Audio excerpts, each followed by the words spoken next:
Você pode ter diabetes, mas você pode não ter, mas você certamente conhece alguém que tem e que vive fazendo o controle da taxa de glicose, furando o dedo. É realmente um procedimento que às vezes deve ser feito muitas vezes por dia. Mas agora existe no Brasil, há 1 ano e meio, uma novidade. É um sensor que também tem essas medidas, mas que dispensa o furinho. É bem mais simples, como mostra pra gente agora a repórter Michele Loreto. Essa era a rotina do Arthur, desde que ele foi diagnosticado com diabetes tipo 1 aos 5 anos de idade. O Arthur furava o dedo em torno de 10 vezes por dia. Era ruim, Arthur? Era ruim, mas eu fui se acostumando. Hoje, isso mudou. Ele usa um aparelho que mede a glicose sem furar o dedo. Logo no início do diagnóstico, ele teve hipos violentas na madrugada. Acordou, passando muito mal. E depois disso, nunca mais eu dormi. Todo dia às 3 da manhã, eu acordo para medir a glicemia dele. E é muito mais prático você pegar o aparelho e passar, e ver quanto tá, do que você pegar e achar o braço dele no meio das cobertas, ir lá fazer o furo, pôr a tira, pegar o sangue.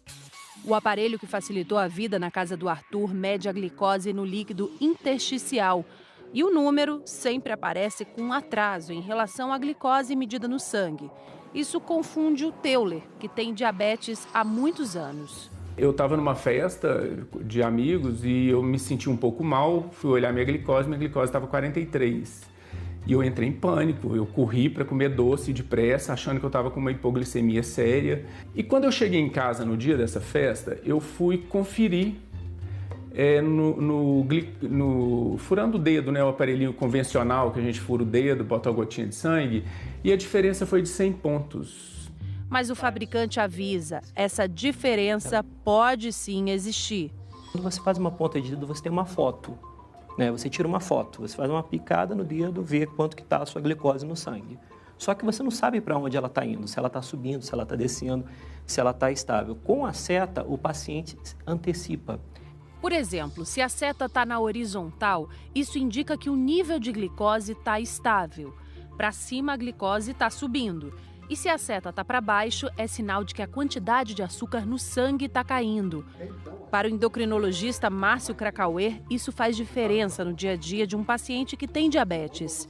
É igual o trânsito. Se você sabe para onde está indo o trânsito, você pode mudar a sua atitude. É a mesma coisa.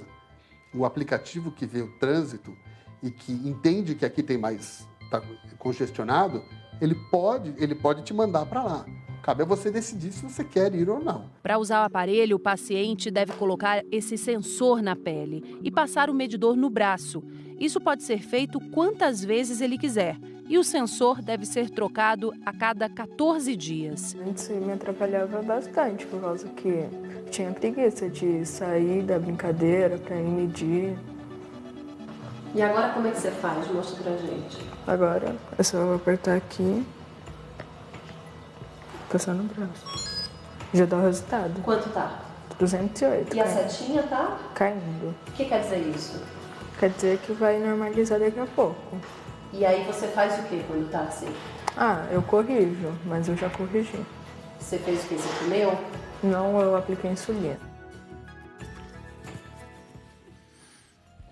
Muito bem, nós entramos em contato com a Anvisa para saber sobre a dificuldade de interpretação que vocês viram aí na reportagem dos dados do sensor e da diferença entre os valores quando são comparados com a picada na ponta do dedo, Em nota, a Anvisa confirmou que o produto é indicado para medir os níveis de glicose no líquido intersticial, como nós mostramos na reportagem da Michele Loreto, mas que em alguns casos ele não pode substituir os testes de glicose no sangue para o controle de diabetes. Esses casos são os seguintes: quando a alteração do nível de glicose acontece muito rapidamente, para confirmar hipoglicemia ou uma possível hipoglicemia, e se os sintomas que o paciente estiver sentindo não forem compatíveis com a leitura desses números no sensor.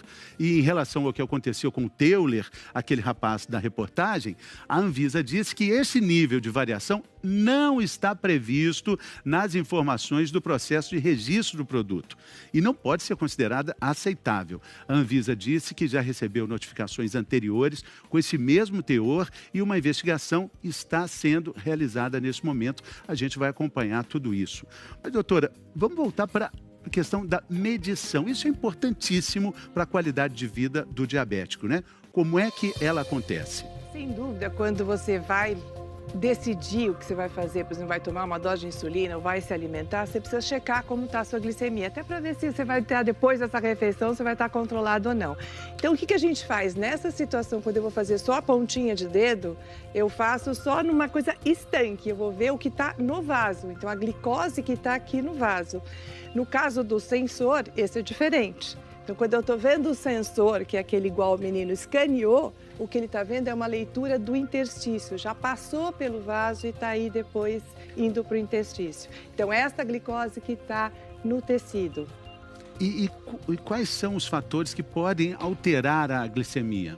Então, toda vez que você tem, eles são comparáveis, a pontinha de dedo ela é comparável com o sensor quando você não está comendo, quando não tomou a dose de insulina e quando não está fazendo exercício. Se a glicemia está mudando muito rapidamente, essa variação ela pode ser maior.